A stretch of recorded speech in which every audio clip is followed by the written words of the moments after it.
Alors bonsoir à toutes et à tous, je suis ravi de vous retrouver pour une 452e rencontre Vlil avec Christophe Pénalan pour son roman L'Ogre de Red Creek aux éditions Viviane Ami. Christophe, qu'on vous avait déjà reçu pour le premier roman et c'était déjà un très beau livre et une nouvelle voie aussi dans la littérature policière, thriller, peu importe, littérature noire, comment on l'appelle. Et on est également avec Lise Chasteloup, directrice de la maison, Viviane Ami, qu'on connaît particulièrement. Ça fait déjà de nombreux auteurs qui passent ici et elle les accompagne à chaque fois pour notre plus grand plaisir. Bonsoir à tous les deux. Bonsoir. Bonsoir à tous. Bonsoir à tous et encore désolé pour cette rencontre en voiture. Voilà, mes obligations de journaliste sportif m'y ont contraint. En tout cas, ravi de vous retrouver toutes et tous. Alors, l'ogre, pas le tueur, pas le meurtrier, pas le serial killer, l'ogre.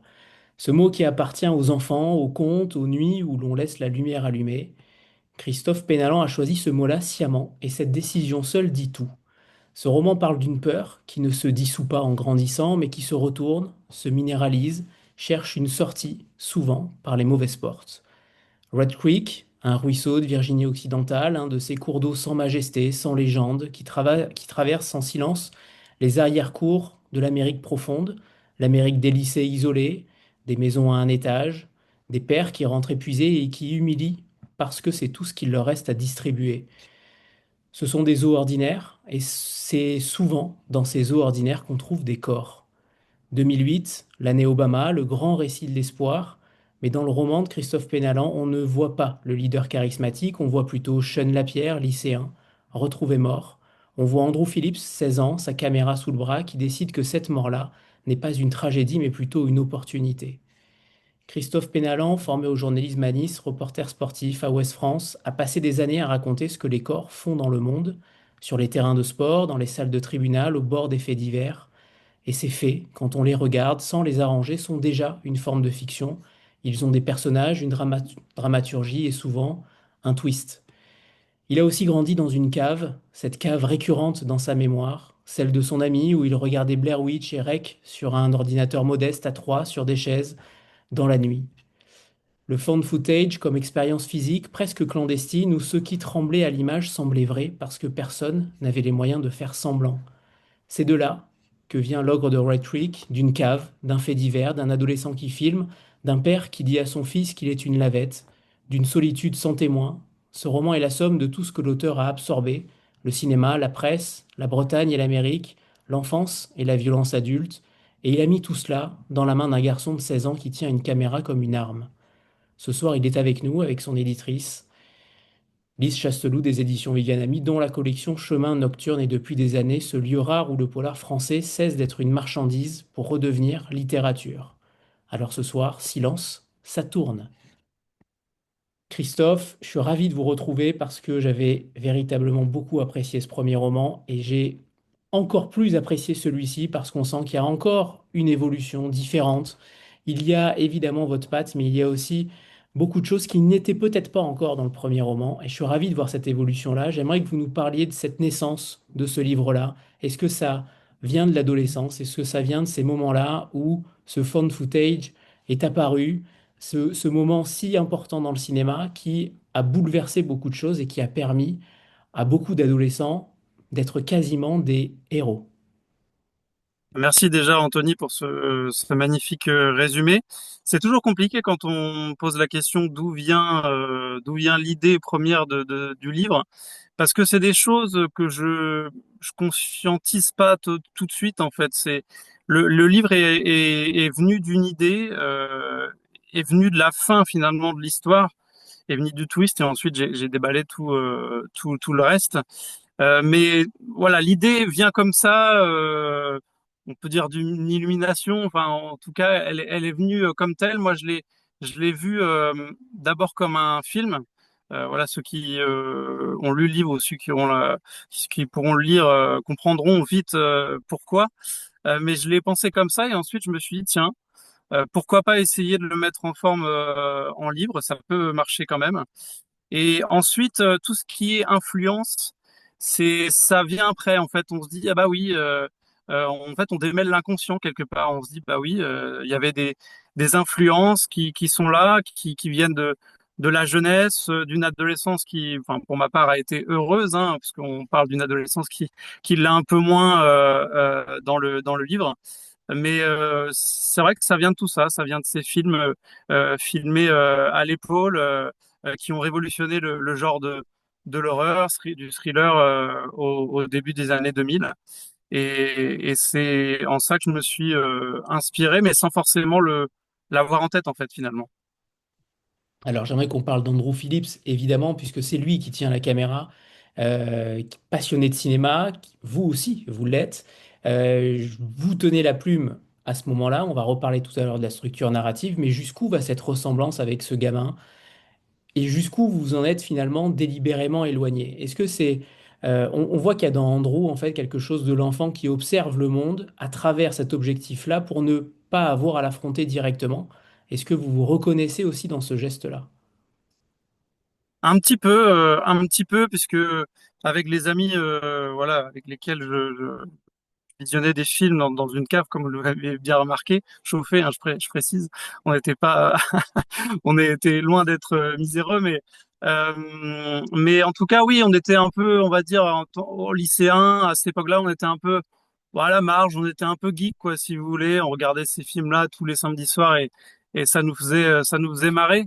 Mais ensuite, la ressemblance, j'ai envie de dire, va s'arrêter là et au fait que, effectivement, comme Andrew Phillips, je suis un passionné des films de Spielberg, ces films un peu de bande, hein, puisque le livre fonctionne comme ça, où on suit un groupe de copains qui vont s'aventurer dans les terres dangereuses, caméra à l'épaule. Sinon, ça s'arrête là, en fait. J'ai très mis de la distance avec ce personnage. Et voilà, parce que j'ai eu une enfance très heureuse, des parents aimants, des amis super. Voilà, c'était un exercice pour moi aussi d'imaginer ce personnage un petit peu malheureux et qui avec par le biais du cinéma veut se faire des amis, veut sortir de cette solitude voilà, c'est un personnage. Je sais pas si je me suis attaché à ce personnage, mais en tout cas, j'ai trouvé intéressant de le faire vivre dans le livre. Parce que finalement, il y a deux. Alors, on va rapidement parler de la structure du livre, mais cette bande d'amis, entre guillemets, je précise bien d'amis, puisqu'au début, c'est quand même pas du tout le cas, euh, va enquêter. Donc, d'un côté, on a cette enquête avec ces amis-là. De l'autre côté, on a la véritable enquête menée par les adultes pour trouver le serial killer, le tueur, l'ogre de Red Creek. Finalement, pourquoi je vous pose la question de la ressemblance avec lui, c'est que vous êtes devenu aussi enquêteur en tant que journaliste. Alors pas forcément sur les mêmes thématiques, mais il y a cette ressemblance-là. Est-ce que vous auriez voulu aussi être à la place d'Andrew pour mener une enquête, vous aussi? Est-ce que c'est déjà peut-être aussi arrivé, hein, en secret? Vous avez peut-être mené aussi votre enquête sur des faits peut-être, j'imagine, un petit peu moins glauques, mais tout est possible. Oui, oui et non. Est-ce que c'est un En fait, fantasme déguisé, en fait? Voilà. et ben étonnamment pas forcément, puisque moi, dans mon métier de journaliste, alors j'ai été amené à couvrir des faits divers, alors pas évidemment de ce type, hein, mais des faits de justice aussi. Alors les faits de justice, c'est autre chose parce qu'il y a tout le côté théâtral de la justice qui rentre en compte et qui finalement crée une sorte de cadre qui quelque part vous rassure. Mais en tout cas, les faits divers, non, c'est pas une matière, même si j'en ai fait un peu, c'est pas une matière qui journalistique qui m'intéressait au plus haut point. J'ai toujours essayé de garder une certaine distance en fait avec tout ça parce que ça touchait profondément à l'humain. Et voilà, j'ai toujours préféré l'imaginer en fait plutôt que le vivre réellement. Et moi, le l'imaginer comme je l'ai fait dans ce livre, bah, ça me suffit amplement. Très bien. Et puis, vous avez choisi une époque particulière, 2008, pas 2015, pas 2023, 2008 précisément. C'est l'année d'Obama, mais c'est surtout aussi l'année d'avant, avant les réseaux sociaux omniprésents, avant que le crime filmé devienne un phénomène viral ordinaire. Qu'est-ce que cette période-là aussi vous permettait narrativement que la société d'aujourd'hui n'aurait pas permis? C'est vrai que les réseaux sociaux commencent à émerger à l'époque aux États-Unis, avec notamment l'avènement de Facebook. Et donc, alors on n'en parle pas forcément dans le livre, même s'il il fait mention d'une conversation, d'une conversation instantanée de groupe, en fait, qui commence à permettre ce genre d'échange. Et je trouvais intéressant de le mettre à ce moment-là, puisque c'est un moment où effectivement l'Amérique, où il y a un vent d'espoir qui s'ouvre sur l'Amérique avec la candidature de Barack Obama. Et en fait, voilà, il est question notamment du port d'armes aux États-Unis. C'est un propos qui revient. Alors un propos que j'ai pas forcément cherché à atteindre en tout début d'écriture, mais finalement il ressort un peu malgré moi, malgré le livre. Et ça fonctionne plutôt bien en fait dans cette période-là où l'Amérique est à la fois connaît à la fois de l'espoir, mais finalement est vite rattrapée par ses démons. Alors, j'aimerais que Lise nous parle de Christophe Pénalan. Je sais à quel point tu avais été dithyrambique sur cet auteur, sur ce premier livre.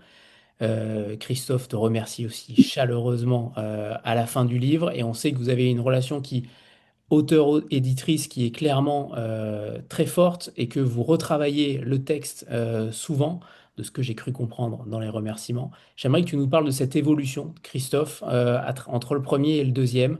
Qu'est-ce qui s'est passé entre ces deux livres et comment tu as accueilli ce second texte? Euh, Déjà, c'est une vraie chance de pouvoir travailler avec Christophe parce que c'est un auteur comme on en rêve quand on est éditeur. C'est quelqu'un qui travaille énormément. C'est quelqu'un qui n'hésite pas à se remettre en question, même sur des sujets qui peuvent parfois, peut-être, ou des points de détail qui peuvent parfois lui tenir à cœur. Mais c'est quelqu'un qui écoute énormément. C'est quelqu'un qui apprend très, très vite. Enfin, c'est vraiment un plaisir de travailler comme ça, en fait. Le premier, effectivement, a été mais une prouesse. Enfin, moi, j'admire cette capacité, en fait, cette empathie qu'a Christophe pour son lecteur. C'est-à-dire que il laisse vraiment la place au lecteur voilà, de prendre part aussi à l'enquête d'une certaine façon. Et cette générosité-là, ben, on ne la retrouve pas aussi facilement que ça. Et en même temps, c'est très technique. Et quand on est lecteur, quand on lit, on a l'impression que c'est entre guillemets facile. On est impressionné par le twist final.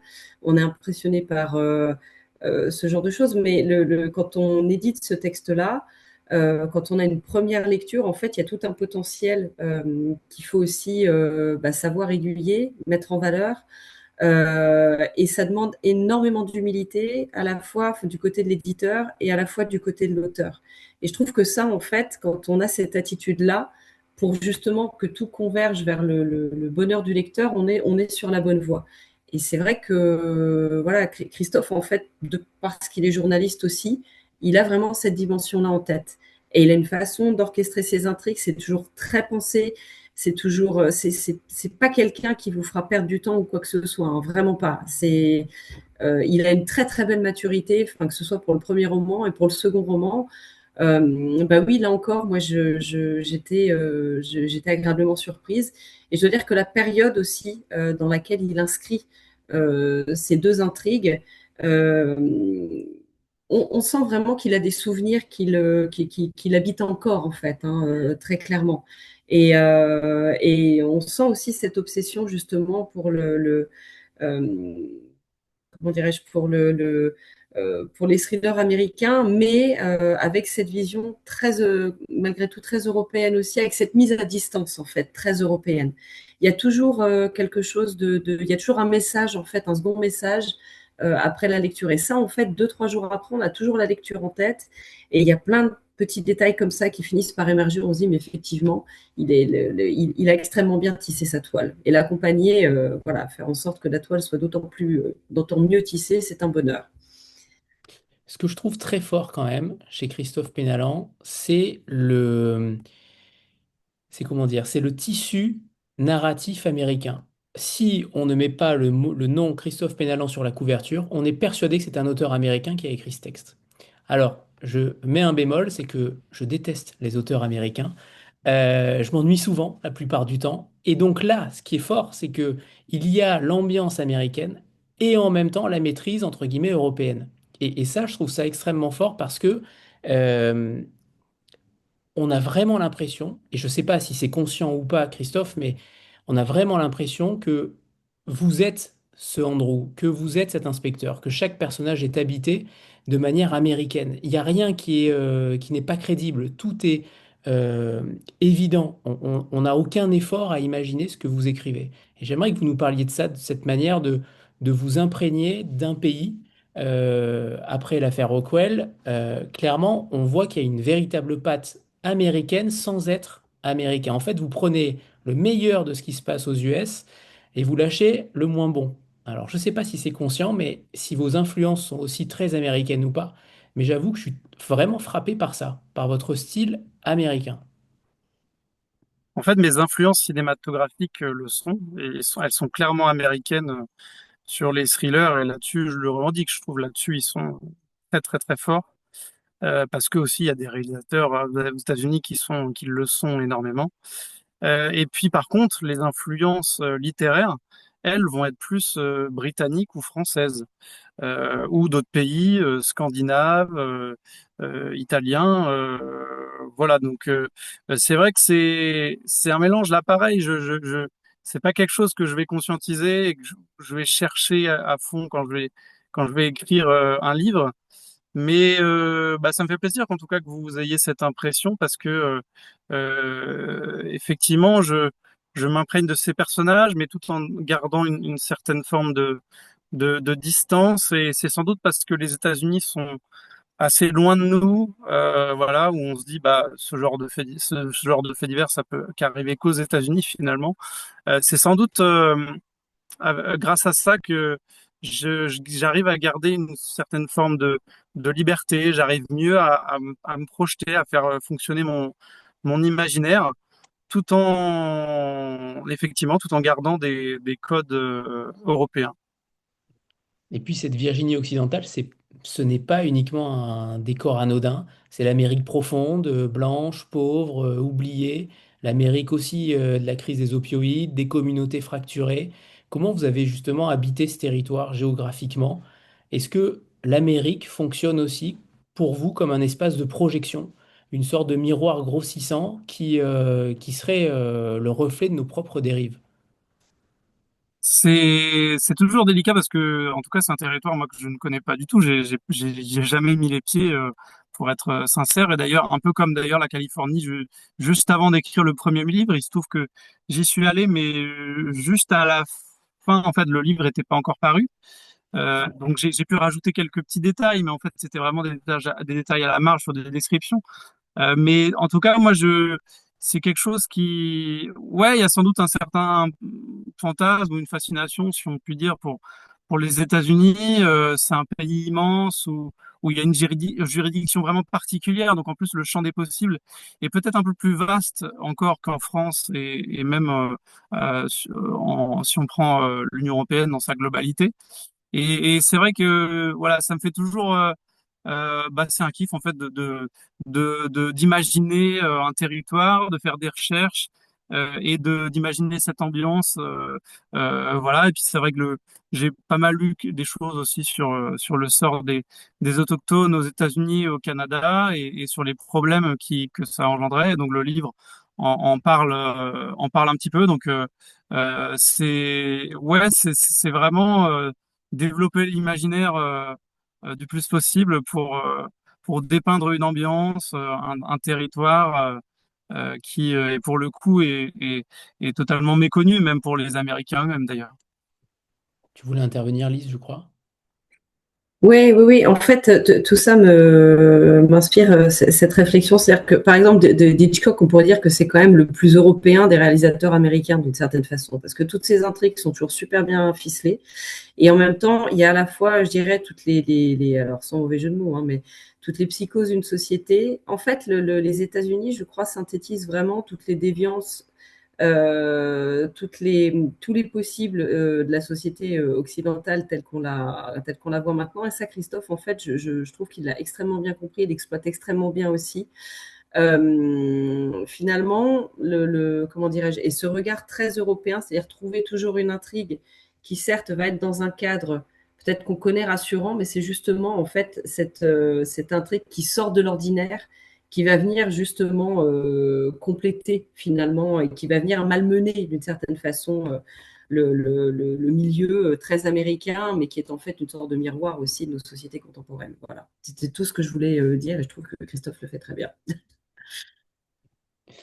Alors justement, on va revenir sur le film de Found Footage. Vous créez l'univers, la structure narrative finalement autour de ça, avec des fragments, des témoignages et surtout des souvenirs filmés.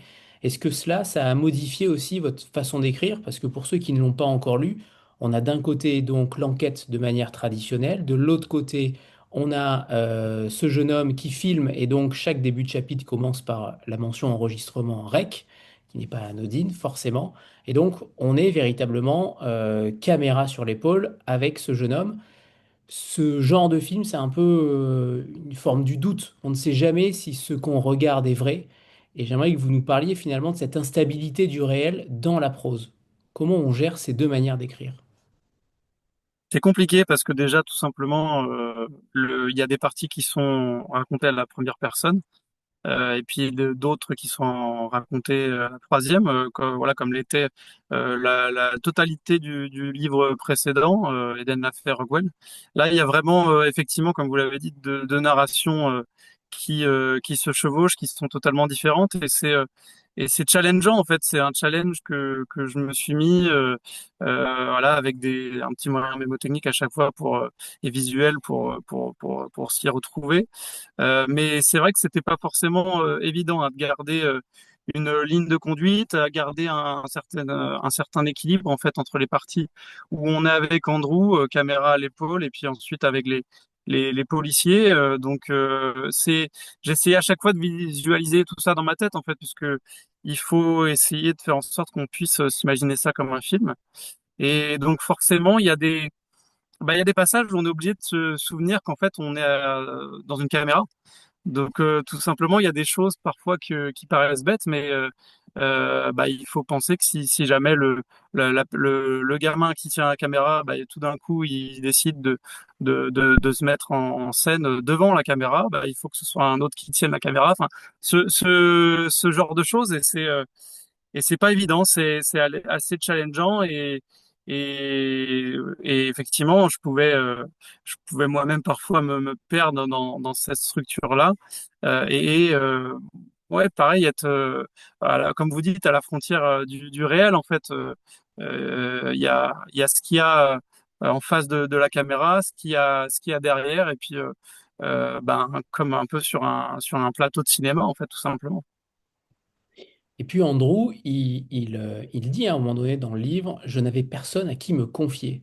C'est peut-être la phrase la plus simple et en même temps la plus terrifiante du livre, puisque comment on arrive finalement à être à ce point seul pour faire peu importe ce qu'on va faire à la fin, puisque je ne dis rien du destin d'Andrew, bien entendu, mais c'est aussi un roman sur la solitude, sur l'isolement de ces gamins-là qui sont souvent avec des familles dysfonctionnelles, puisque la sienne, elle est clairement aussi dysfonctionnelle.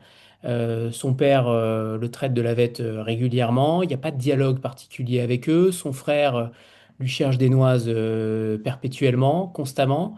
Sa mère va avoir aussi une relation adultère comme son père il y a quelques années. Bref, il y a quand même beaucoup de choses dans cette famille-là. Euh, la question étant, est-ce que l'isolement conduit souvent à quelque chose de, comment dire, d'irréparable? Ouais, tout à fait. Je pense que c'est le cas. Andrew, finalement, le seul être qu'il comprend, c'est son chien, en fait, dans le roman. Et ça dit beaucoup de choses. Je pense qu'à cet âge-là, l'âge du collège, le début lycée, c'est une période extrêmement violente, voilà, que moi, je n'ai encore une fois pas vécu parce que j'avais la chance d'avoir une famille très saine et des amis très sains, mais j'ai pu constater certaines dérives qu'on a pu aussi tous connaître, hein, je pense, au collège, au lycée. C'est de la méchanceté gratuite, et très vite, on se retrouve être comme un paria, en fait, exclu, rejeté de la société. Et du coup, on est prêt à toutes les folies, à essayer de poursuivre un tueur en série avec une caméra pour entraîner des copains et se faire et se faire aimer finalement, rechercher de la reconnaissance. Donc, ouais, je voulais essayer de m'imaginer le plus possible dans la peau d'un gamin rejeté de la sorte et écrire là-dessus en fait parce que ça me paraissait intéressant au même titre que dans le premier je parlais des euh, des agressions sexuelles sur mineurs, etc., donc un thème très lourd. Là je voulais vraiment parler de la solitude chez les adolescents et l'âge bête un petit peu et tout ce qui va avec. Alors Nathalie demande si les deux narrations sont entremêlées ou c'est un chapitre par personnage. C'est plus disparate. Au début, ce n'est pas le cas, puisque Andrew n'a pas encore cette caméra. Il l'aura un petit peu plus tard dans le texte, euh, quasiment dès le début, mais en tout cas, il me semble, hein, de mémoire, c'est pas un chapitre par personnage, mais c'est davantage parfois deux, parfois trois, parfois un. C'est plutôt variable sur la narration. On est d'accord? Non, tout à fait, ouais, souvent dans un seul chapitre. La plupart du temps, il y a une partie, le chapitre est un peu divisé en deux, si je puis dire. Là, il y a une partie où on suit le gamin, le protagoniste principal, et ensuite une deuxième partie où on suit le shérif. Et justement, par rapport à Andrew et par rapport, de manière plus générale, par rapport au tueur dont on ne dévoilera évidemment pas l'identité, mais comment, avec la fascination comment dire, des citoyens américains pour la figure du serial killer, comment on protège dans un roman le choix et le risque de fascination pour le tueur, le risque d'en faire un héros quasiment, comme aux États-Unis, comme c'est souvent le cas. Comment, en tant qu'auteur, on protège ce risque-là? C'est très très dur parce que effectivement, comme vous l'avez dit, il y a une fascination des tueurs en série nés dans les années 70 avec Ted Bundy, avec Charles Manson, enfin tous ceux qu'on connaît finalement, qui sont voilà, ils sont tous américains finalement. Et donc voilà, il y a des séries qui sont tournées sur eux, et qui passent sur des grandes plateformes. Ouais, il y a ce côté fascination et effectivement c'est difficile de casser ce mythe-là, si vous voulez. Donc après là, je vais pas tout dévoiler parce que dans le twist, il y a une partie de votre réponse. Justement, il y a le dénouement final, c'est là où je peux apporter toute la lumière en fait sur ce tueur en série et non pas évidemment cautionner son acte, mais voilà, essayer de l'expliquer et tout en gardant justement cette distance et finalement une morale aussi dans l'histoire. Comment on s'interroge? Parce que je sais que dans vos romans, la plupart du temps, le prologue est extrêmement important. Le prologue, il met clairement une ambiance, il insère des pistes, parfois. Alors, parfois, on tombe totalement à côté, parfois, on trouve peut-être, ou en tout cas, on imagine que ça va être l'issue finale. Mais comment, sur la structure narrative, comment dire, on affirme à un moment donné que le prologue n'est peut-être pas la fin prévue et que la fin est peut-être finalement soit attendue, soit pas. Comment on décide tout cela? Est-ce que c'est en lien aussi avec Lise? Vous décidez ensemble ou au contraire, est-ce que l'auteur, entre guillemets, a le dernier mot pour décider d'une fin, notamment d'un thriller? En tout cas, sur le prologue, que ce soit sur le premier ou ce livre-là, le deuxième, non, j'ai choisi effectivement la scène qui serait le prologue et Lise là-dessus m'a fait confiance. On a gardé ces scènes-là. Alors c'est difficile hein, de se dire est-ce que c'est vraiment la bonne, est-ce que c'est ce qui va accrocher le plus le lecteur. Mais en tout cas, sur ce prologue-là, je m'imaginais ça comme ça. Être un peu, en fait, on est à la fin et finalement on va tout rembobiner un peu comme un film, hein, finalement, comme on rembobine une pellicule. dans une caméra de l'époque. Et donc, voilà, je voulais quelque chose comme ça, qu'on puisse rembobiner vraiment le film et être avec les policiers qui découvrent cette caméra et qui vont finalement découvrir comme le lecteur les événements qui vont s'en suivre. Et, euh, et effectivement, dans tout ce qui est dans l'écriture, il faut que ce soit punchy, il faut que les phrases soient un minimum, un cours le plus courte possible pour happer d'emblée le lecteur. C'est une écriture vraiment particulière où effectivement, comme vous l'avez dit, on égrène des pistes ça et là, mais sans trop en dire non plus. C'est un exercice assez périlleux, mais en tout cas, j'espère l'avoir plutôt réussi. Si je peux me permettre une petite remarque, non seulement tu l'as réussi, mais par rapport à la construction, parce que je crois que c'est là où tu voulais en venir, Anthony, non, sauf erreur de ma part. Euh, Moi, quand Christophe en fait me donne ses textes, c'est lui l'auteur, c'est lui qui choisit la direction en fait où il a envie d'aller. Moi, j'ai plutôt un rôle de conseiller en disant bah écoute, c'est à ce moment-là en fait tu commences par tel type de prologue, l'attente du lecteur, où on va, ou au contraire, si tu veux surprendre le lecteur, en fait, on va imbriquer plutôt les choses comme ci, comme ça. Et il y a tout un rapport avec le rythme aussi, parce que effectivement, on est sur du policier, on est sur du polar, il y a un rythme très particulier à adopter. On ne peut pas se permettre non plus d'avoir des longueurs, on ne peut pas non plus se permettre finalement d'aller explorer des zones qui au final se révèlent pas si importantes que ça. Il y a en fait toute une orchestration à opérer. Est-ce que voilà tel indice on ne le divulgue pas un petit peu trop tôt ou au contraire un peu trop tard?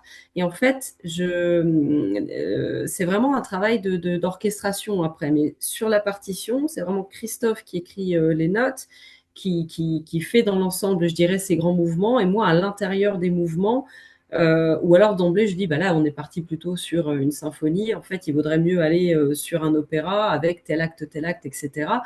Mais c'est le travail sur la structure, je dirais que ça va éventuellement être déplacer certaines choses ou réécrire certaines autres, mais en tout cas, la carcasse, elle est vraiment là et elle est vraiment pensée. Et c'est pour ça que je disais au début que c'est un vrai bonheur de travailler avec Christophe parce que il sait où il va. C'est quelqu'un qui a besoin peut-être d'être régulier ou quoi que ce soit, ou qui a besoin en tout cas d'avoir une conversation pour pouvoir après développer les choses. Et moi, mon rôle là-dedans, c'est de le mettre à l'aise en fait avec l'intrigue qu'il a envie de développer et certainement pas d'aller lui conseiller quelque chose qui ne lui convient pas. Et pour ça, en fait, il faut échanger, il faut qu'on relise, il faut qu'on s'ajuste. C'est vraiment, c'est un travail extrêmement complémentaire et extrêmement précieux à faire, et d'autant plus sur des structures qui sont des structures, je dirais, explosives et inattendues, comme Christophe arrive à les mener. Il faut vraiment, vraiment pas se tromper de ce point de vue-là. Voilà. Je sais pas ce que tu en penses, hein, Christophe, mais Oui, si, pardon. Hop là, le téléphone. Oui, si, oui, oui, tout à fait. Élise là-dessus est très précieuse parce que elle me conseille beaucoup, tout en me laissant effectivement, comme elle l'a dit, une grande liberté. Donc c'est très précieux hein, parce que comme elle l'a dit, la structure est très complexe. Faut pas se tromper. Faut faire les bons choix, dévoiler les choses ou ne pas les dévoiler au bon moment. Et là-dessus, avoir un regard extérieur est très précieux parce qu'en fait, nous, on est dans notre truc en tant qu'auteur, en tant qu'écrivain, on a notre idée en tête, mais voilà, est-ce que ça marche chez les autres? C'est une question difficile parce qu'on peut pas se mettre à leur place. En fait, nous, on connaît déjà la fin, on sait déjà ce qui va se passer. Et là-dessus, bah, euh, le travail de l'éditeur, de l'éditrice est super important. Puis j'aimerais qu'on parle de cette bande d'adolescents dans ce roman, des amis d'Andrew, qui partent un peu fleur au fusil à la rencontre du danger, un peu comme les Goonies, qui sont cités aussi dans le texte. Moi, j'ai beaucoup pensé aussi à ça de Stephen King. Mais justement, cette innocence, est-ce que c'est un piège narratif? Parce que comment on arrive à gérer justement cette tension entre le récit d'initiation adolescent d'un côté et de l'autre côté l'horreur sous-jacente? C'est vrai qu'on a ce conflit qui est magistralement fait encore une fois, qui fait que il y en aura en fait pour tous les goûts. C'est-à-dire que n'importe quel lecteur pourra clairement en avoir pour ses frissons, parce que là aussi cette bande d'adolescents, qui va dans la forêt, il y a des meurtres qui sont aussi pas forcément dans la forêt non plus. Mais il y en aura un petit peu pour tous les goûts. J'aimerais que vous nous parliez de cette bande d'adolescents-là, de cette manière d'équilibrer aussi ces deux intrigues, ces deux... Parce que clairement, quand on est adolescent, on est quand même sur des sujets beaucoup plus légers que des meurtres à la hache. Mais pour le coup, les deux se rejoignent aussi beaucoup. Ouais, tout à fait. C'est pas évident de essayer de revenir un peu en enfance, en adolescence, essayer de faire vivre des adolescents, leur dialogue, leur dialecte. C'est pas évident, voilà, de garder cette espèce de candeur et à la fois raconter des horreurs en fait à côté qui sont commises et là-dessus c'est vrai que c'était un challenge parce que pareil voilà on évoque les Goonies des films de bande où il est plutôt question de phénomènes paranormaux. Là on est vraiment sur un tueur en série sur des meurtres barbares et et c'est pour ça que la double narration me paraissait importante d'être avec des adultes aussi à la fois pour qu'on puisse se rappeler qu'en fait ce qui est décrit par des gamins avec leurs mots, ça reste des actes odieux, barbares, très violents.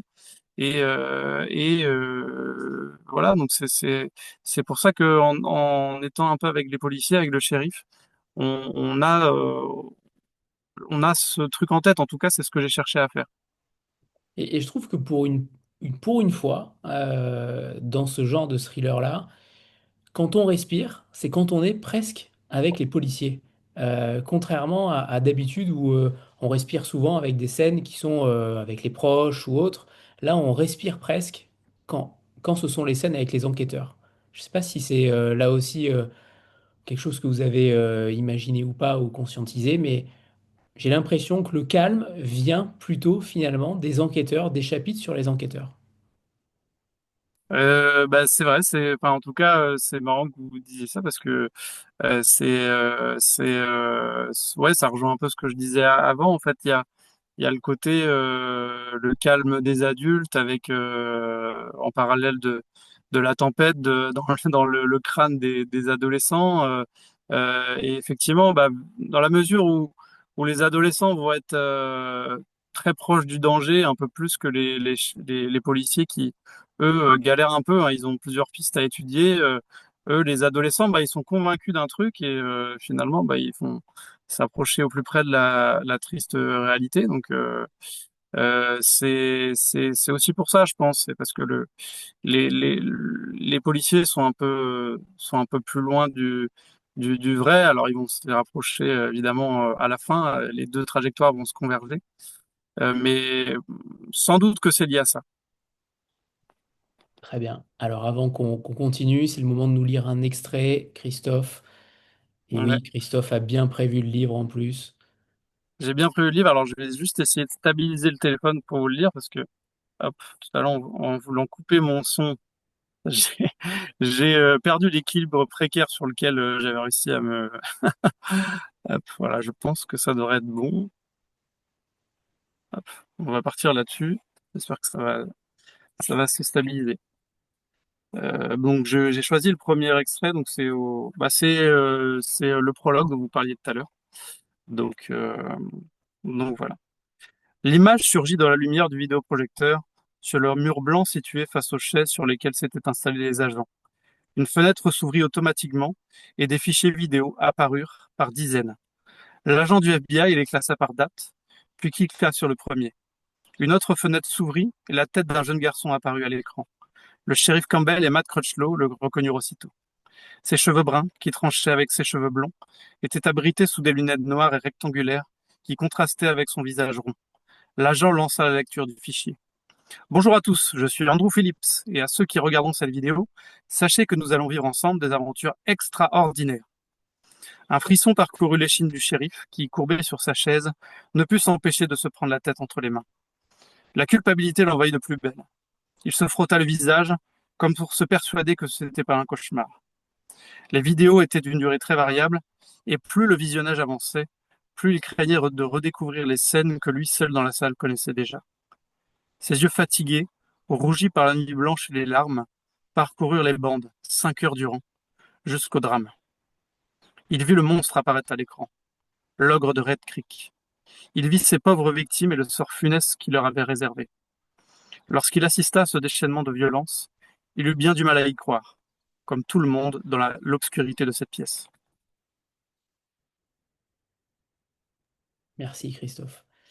Ce que j'aimerais savoir, c'est finalement qu'est-ce qu'il se passe dans la tête de Christophe Pénalan pendant qu'il écrit avec la caméra d'Andrew Phillips, avant, pendant et après l'écriture. Est-ce qu'il y a eu des moments où écrire ce personnage-là vous a coûté? Alors pas forcément dans le sens moral, mais plutôt dans le sens d'une fatigue, d'une sorte de contamination finalement d'un personnage dans votre esprit. Est-ce qu'on est contaminé par Andrew Phillips quand on écrit sur lui? Un petit peu, un petit peu, même s'il y a cette mise à distance. Ouais, c'est vrai qu'on se pose pas mal de questions. On voit, on voit l'événement sous son, les événements sous, pardon, sous son regard à lui et c'est vrai que ça peut être assez déroutant, assez perturbant, même si j'essaye vraiment de, voilà, encore une fois, de pas m'identifier à 100% à ce personnage-là. On se dit, et si j'avais eu son enfance, et si j'avais pas eu la chance d'avoir des parents aimants, des amis géniaux, qu'est-ce qui se serait passé en fait dans à travers cette solitude-là. Donc, ouais, quand j'ai entamé l'écriture et que je l'ai poursuivi, il y a eu des moments effectivement où j'avais pas forcément envie d'être avec cette bande de gamins.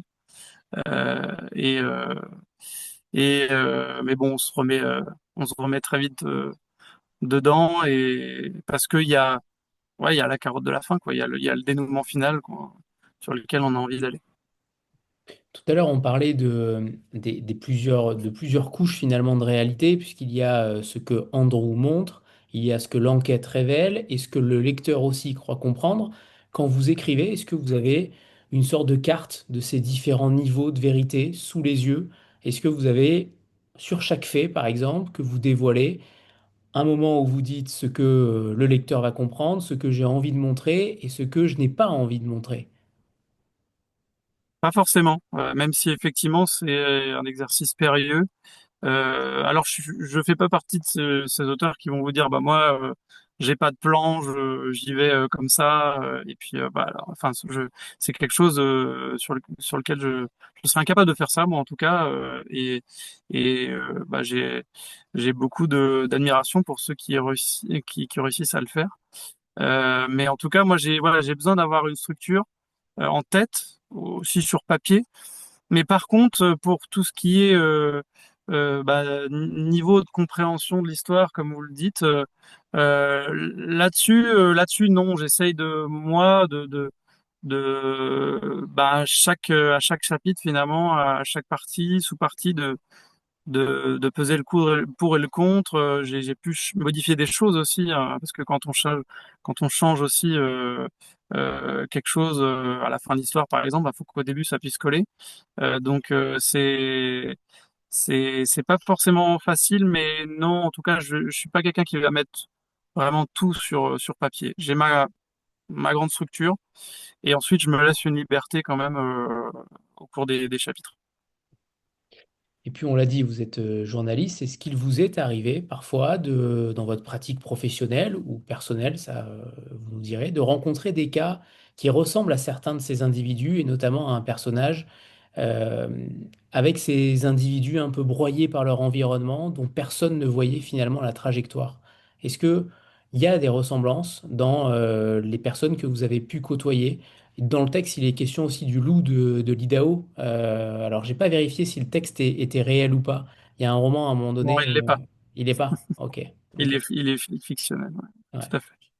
Donc voilà, j'aimerais bien finalement savoir comment on s'imprègne de tout cela sans y être allé, parce que c'est ça aussi la force, c'est que les États-Unis sont un territoire un petit peu invisible pour vous et en même temps, il est clairement visible pour nous. Et c'est ça d'où réside le mystère. En fait, c'est quelque chose qui, même moi, un peu me dépasse parce que finalement, je suis pas un auteur qui va vraiment s'inspirer à fond des personnes que je côtoie et que je connais ou même des gens que j'ai pu croiser. C'est des personnages qui naissent clairement dans dans mon imaginaire, en fait.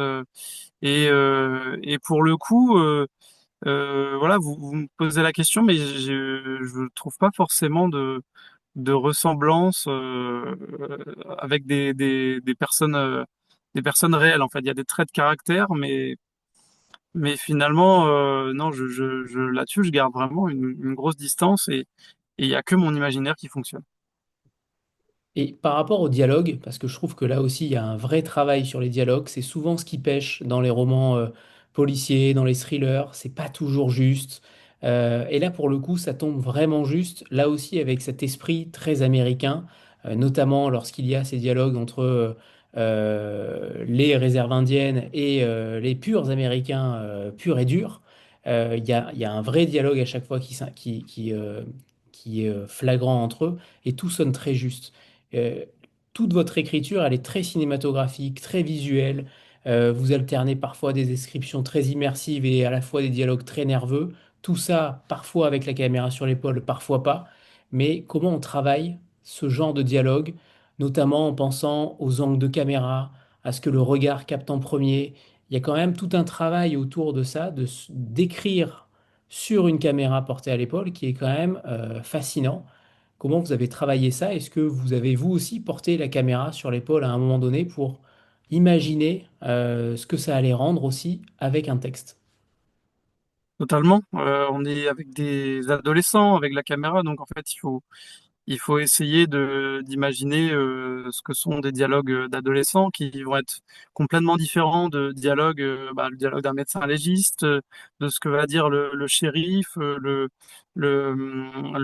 procureur. Voilà, c'est pas évident. C'est vraiment un exercice, en tout cas, quand on débute, puisque finalement j'ai que deux livres à mon actif, puisque le premier, j'ai eu de la chance qu'il soit publié alors que c'était vraiment mon premier roman, c'était le premier livre que j'écrivais. Euh, et ben c'est vrai que c'est quelque chose, c'est peut-être la chose la plus dure en fait, parce que dans l'écriture journalistique que je connais, c'est quelque chose qui est plus éloigné de ce que je fais tous les jours. Donc c'est difficile. Faut essayer de effectivement, comme vous l'avez dit, de se refaire la scène en tête.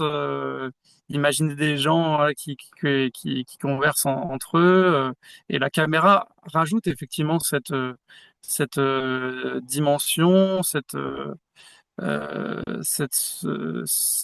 incertitude parce que le narrateur porte la caméra, il va s'adresser aussi à des gens qui sont devant la caméra. Donc c'est particulièrement difficile et j'ai essayé de le faire au mieux au fil de l'histoire. Voilà, je giselais pas totalement les dialogues. J'ai essayé de faire en sorte qu'ils arrivent au bon moment, qu'ils soient pas trop longs non plus. Mais effectivement, c'est un gros challenge. Tout à l'heure, on a parlé de l'origine du texte. Euh, de ce que j'ai compris, ça faisait déjà quelques années qu'il y avait finalement un tissu de documents, de pitch, d'idées que vous avez constitué au fil des années. Pourquoi justement c'est un deuxième roman et non pas le premier? Qu'est-ce qui a déclenché le fait que Eden l'affaire Rockwell sorte en premier et pas celui-ci? Dans ma liste de pitch que je garde précieusement, Eden Laferrogwell je sais plus si c'était le premier, mais en tout cas, il était dans les tout premiers.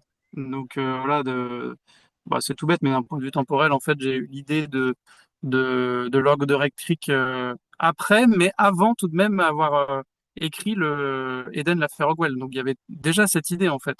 J'ai commencé à écrire Eden Laferrogwell il y a un petit moment, en 2018 déjà. Et j'avais déjà eu l'idée de l'ogre de Red Creek et de l'histoire en fait que ça allait donner. Alors le pitch, c'est vraiment un embryon, hein. Moi, voilà, comme je l'ai dit au début, je pars d'une idée, l'idée d'un twist final. Je dis tiens, pourquoi pas. Et ensuite, je déroule le tout. Je m'offre, comme j'ai dit, une certaine forme de liberté dans les thèmes, les sujets que je vais aborder, et puis ce qui va se passer à l'intérieur même des chapitres. Euh, mais en tout cas, voilà, en fait, c'est difficile hein, de savoir vraiment quelle idée on veut développer avant l'autre. Euh, Il y a un choix à faire. Au début, on est plus sur l'un des pitchs. Après, on va dire, ouais, non, en fait, j'ai plus envie de me diriger vers celui-ci parce que voilà, c'est l'envie du moment présent, en fait, tout simplement. Et puis, au final, ce que je voulais dire, je viens de le perdre, ça y est. Je suis parti sur totalement autre chose. Ce que j'aimerais vous poser comme question avant que je retrouve ma première idée, c'est que on a l'impression que toute cette trame, elle est quand même extrêmement subtile dans chaque élément que vous donnez. En fait, vous ne donnez pas vraiment d'éléments. C'est ça qui est intéressant, c'est qu'en principe, un auteur de thriller sème quelques indices. Vous, on n'a pas l'impression que vous en semez tant que ça. Comment vous, justement, vous jaugez, comment vous arrivez à distiller à chaque fois, je pose un indice, je pose une fausse piste, comment on dose tout ça? Parce que clairement, vous êtes l'un des seuls à justement être très subtil dans la manière dont vous, déjà, vous décrivez la violence, vous la décrivez de manière pas forcément frontale, mais surtout, vous arrivez à donner un petit peu sans jamais arriver à nous rassasier. Parce que j'ai envie de garder vraiment le tout un peu pour la fin, quoi, et vraiment de mettre un gros coup de collier sur la fin. Donc c'est pas évident parce que comme sur le premier livre, au tout départ, on a vraiment très peu d'éléments. Sur le premier, c'était encore plus le cas, je trouve, et il y avait vraiment les policiers avaient vraiment très très peu de pistes. Et là-dessus, c'est encore le cas. Et c'est vrai que c'est encore une fois, je vais dire que c'est compliqué. Les gens vont se dire, bon, qui ont envie qui nous écoutent et qui ont envie de se lancer dans l'écriture, vont se dire, ah bah non, en fait, c'est vraiment trop compliqué. Mais là aussi, c'est périlleux parce que je suis obligé de pas trop en dire au vu du retournement de situation final. Je suis obligé de faire ça et d'en dire le plus possible. Alors du coup, pour faire vivre le roman, il y a des choses à côté qu'on doit mettre. Et justement, la structure, là aussi, m'aide parce que on a deux niveaux de lecture et du coup, même si effectivement on va avoir un goût de trop peu sur l'une des narrations qu'on suit, et ben ensuite il y en a une autre qui arrive où là aussi on peut avoir cette sensation-là où on a l'impression de pas avoir grand-chose.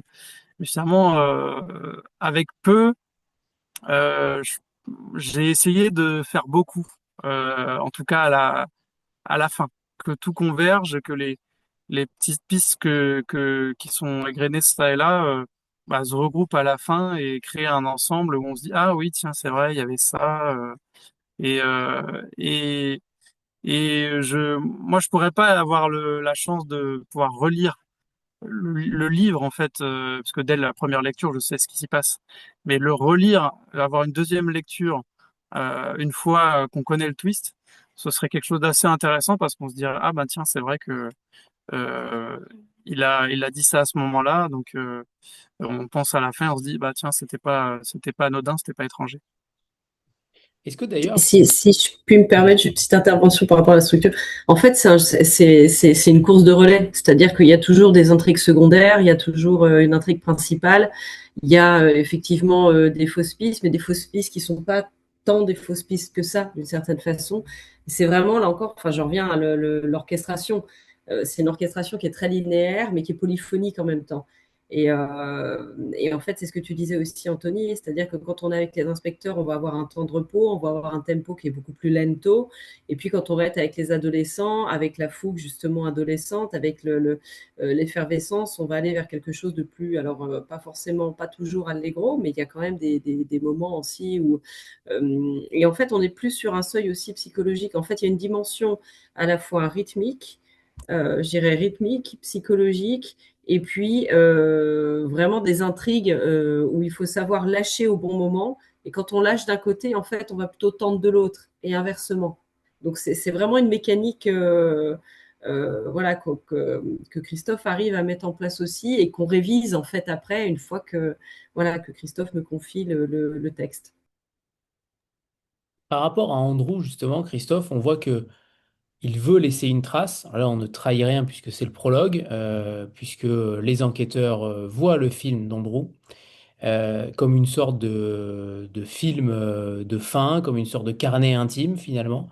C'est aussi la question de la trace qu'on laisse au monde, la trace qu'on laisse quand on est adolescent. Est-ce que ça vous est arrivé aussi, Christophe? Est-ce que là aussi, vous avez, quand vous étiez adolescent, laissé une trace, peu importe le média, mais est-ce que c'est aussi ça que vous avez aussi voulu écrire à travers ce film d'Andro? Tout à fait. Là-dessus, je vous rejoins totalement. Il y a vraiment cette mise à distance dont j'ai parlé déjà par rapport à Andrew, mais là-dessus, s'il y a effectivement un point sur lequel on pourrait se rejoindre, c'est ce côté essayer de laisser une trace effectivement euh, artistique, si on peut dire.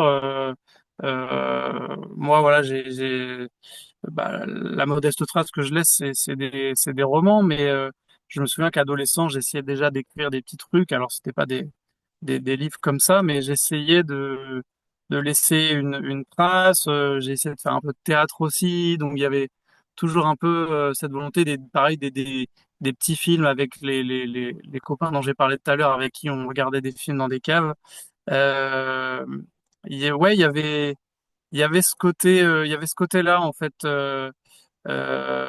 qui est très, encore une fois, adolescent, mais euh, c'est quelque chose que j'ai essayé de garder ensuite, quoi. C'est une partie de moi de vouloir faire quelque chose qui puisse rester, même si par mes écrits, voilà, en tant que en tant que journaliste, je laisse des articles, mais là, je voulais vraiment qu'il y ait quelque chose de personnel qu'on puisse retenir de plus personnel qu'on puisse retenir de moi. Et là-dessus, effectivement, je ressemble un peu à Andrew Phillips, voilà, qui laisse un film au monde, même si ce film est difficile à regarder. Et puis, ce qui vous rapproche peut-être aussi, alors pas forcément d'Andrew Phillips, mais de l'univers du livre, c'est que vous êtes né à Morlaix, vous êtes formé à Nice, vous êtes reporter donc en France, vous êtes romancier aux intrigues américaines, et on a l'impression que dans votre parcours, il y a quelque chose d'un peu décentré, d'un regard toujours légèrement oblique sur les choses. Est-ce que vous pensez que cette position-là, être toujours un peu de passage, jamais tout à fait chez soi, est-ce que ça a quelque chose à voir avec votre façon d'écrire, les marginaux, les déclassés? Les gens qui n'appartiennent finalement à nulle part. Ouais, effectivement, je pense aussi, j'ai tellement, voilà, dû aller à droite, à gauche par rapport à mon métier, beaucoup voyager. Du coup, j'ai développé un gros sens de l'observation et d'adaptation. Et du coup, alors parfois, on peut avoir ce sentiment de pas être totalement acteur de ce qu'on vit, en fait, et vraiment d'avoir ce côté observateur. Mais du coup, au moment d'écrire un roman, bah, c'est une vraie force. C'est une vraie force parce que, comme je le dis, on arrive à instaurer une distance avec ce qu'on raconte et avec les personnages qu'on met en scène. Euh, ouais, tout à fait. Comme vous dites, il y a toujours eu cette volonté d'être un peu, d'avoir un temps de recul, hein, d'être un peu en marge de ce qui se passe pour pouvoir ensuite avoir bah, une vraie analyse en fait sur ce qui s'y passe. Et puis tout à l'heure, vous avez parlé d'une liste de pitch que vous aviez. Je vous avais déjà posé cette question, mais c'est vrai qu'après avoir lu votre livre, et à chaque fois c'est le cas, je me pose la question si vous allez peut-être à un moment donné dévoiler davantage Christophe Pénalan. Est-ce que l'envie, on sait que les premiers romans sont souvent ceux de l'intime ou en tout cas de se dévoiler davantage. Vous avez commencé par quelque chose qui n'a clairement rien à voir.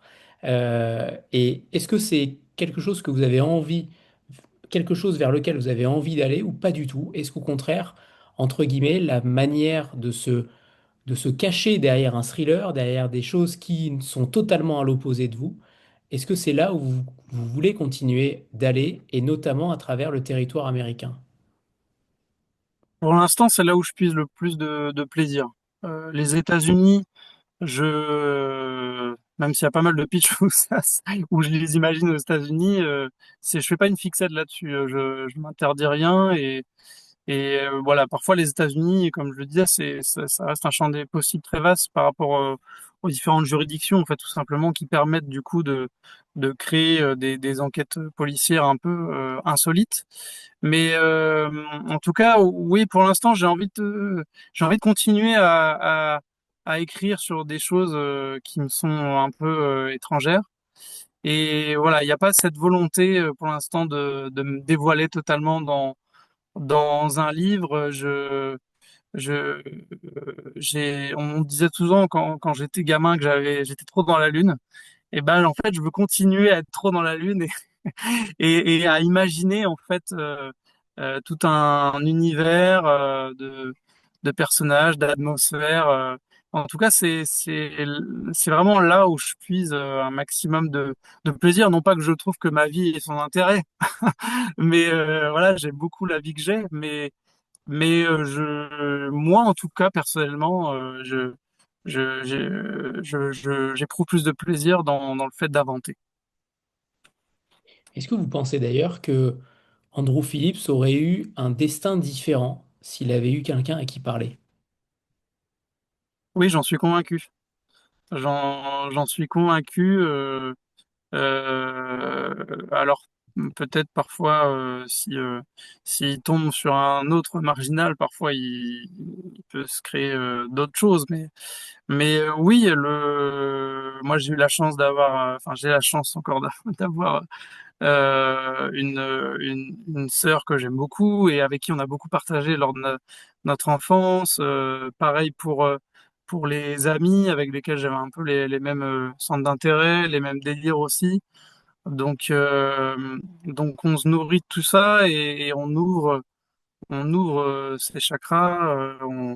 On n'a pas les œillères qu'a Andrew Phillips. Donc, je suis persuadé et que s'il avait connu notamment le personnage de Trey, Trey Lee qui intervient dans le roman, s'il avait connu un peu plus tôt et s'il n'y avait pas un passé que je ne trahirais pas aujourd'hui pour voilà, la compréhension du livre, bah, je suis persuadé que peut-être que ça aurait été différent. Et d'ailleurs, c'est un personnage qui, quand même, malgré tout, même si il a son idée en tête, voilà, il veut totalement faire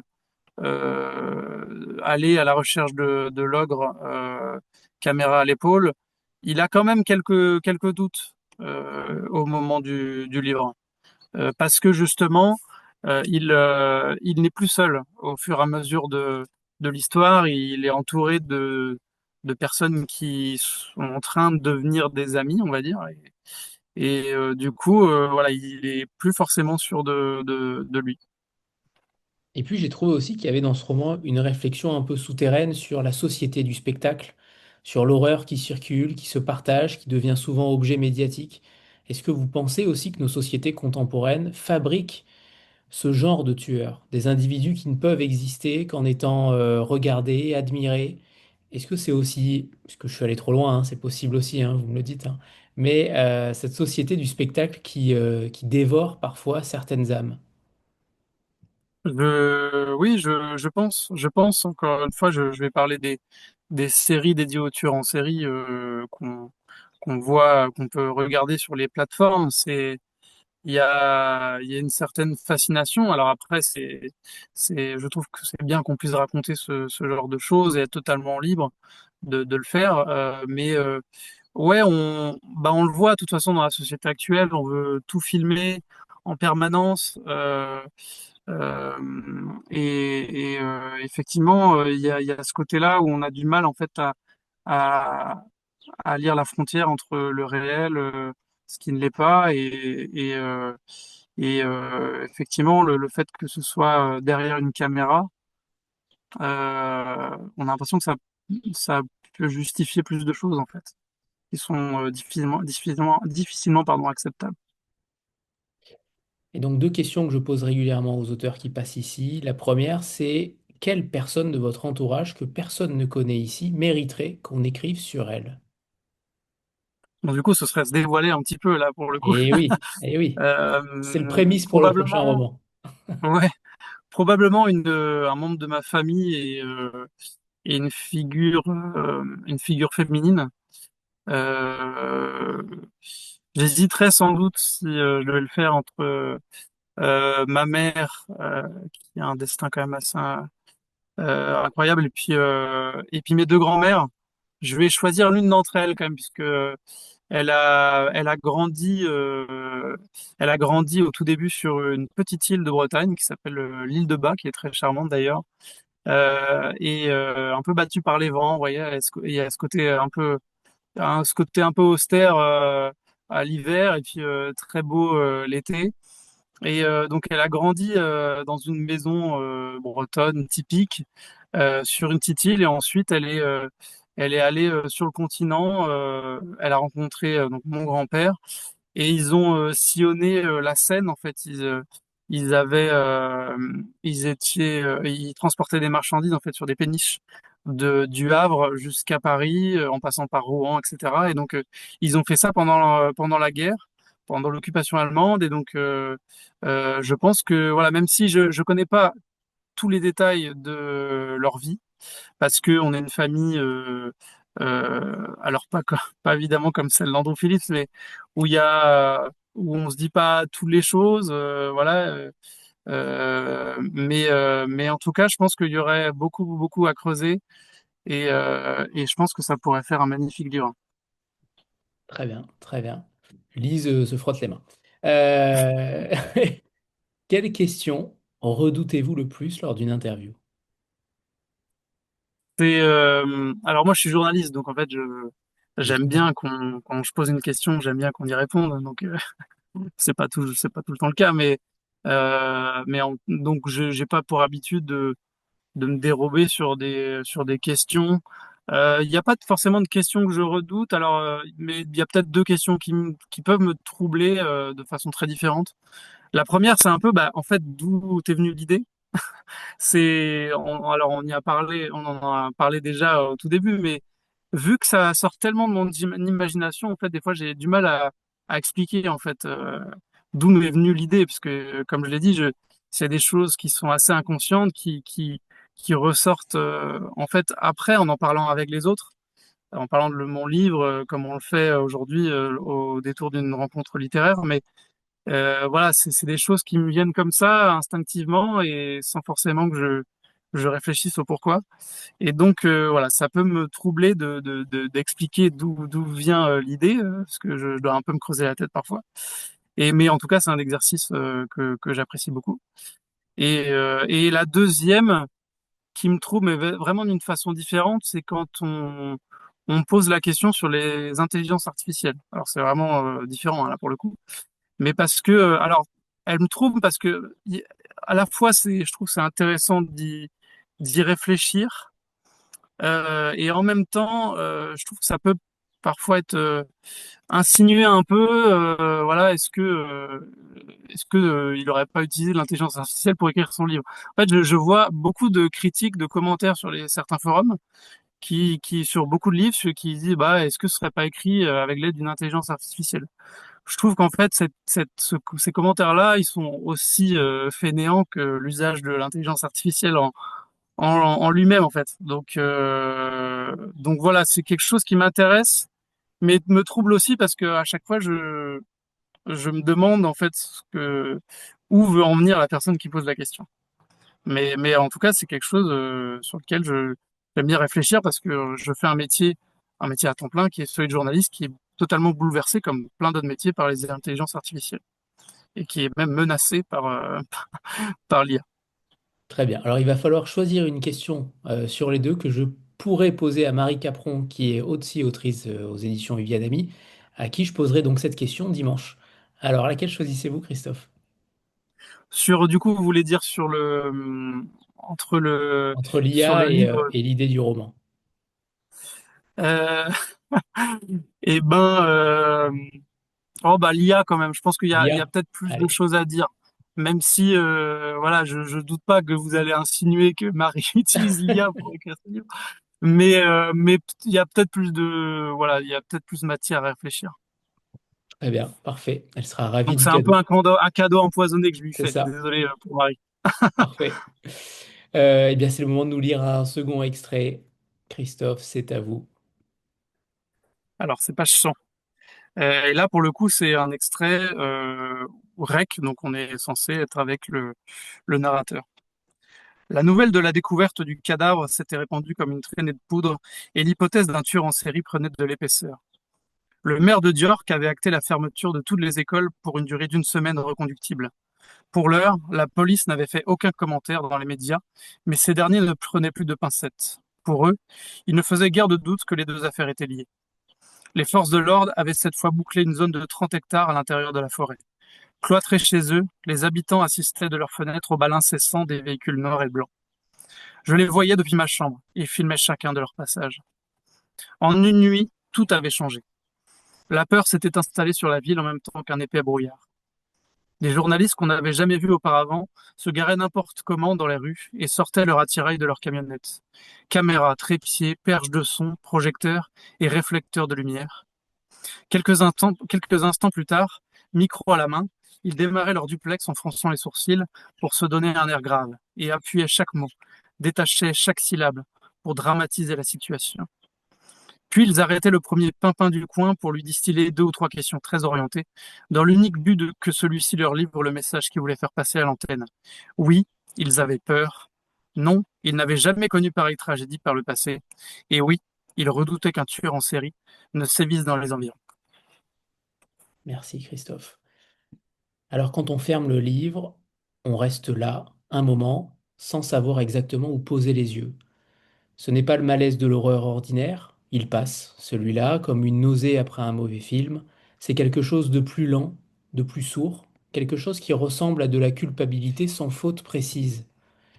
Parce que Christophe Pénalan, dans ce roman, a commis un acte littéraire assez rare, en vous rendant complice d'une conscience que vous auriez dû rejeter. Il ne vous a pas donné le choix.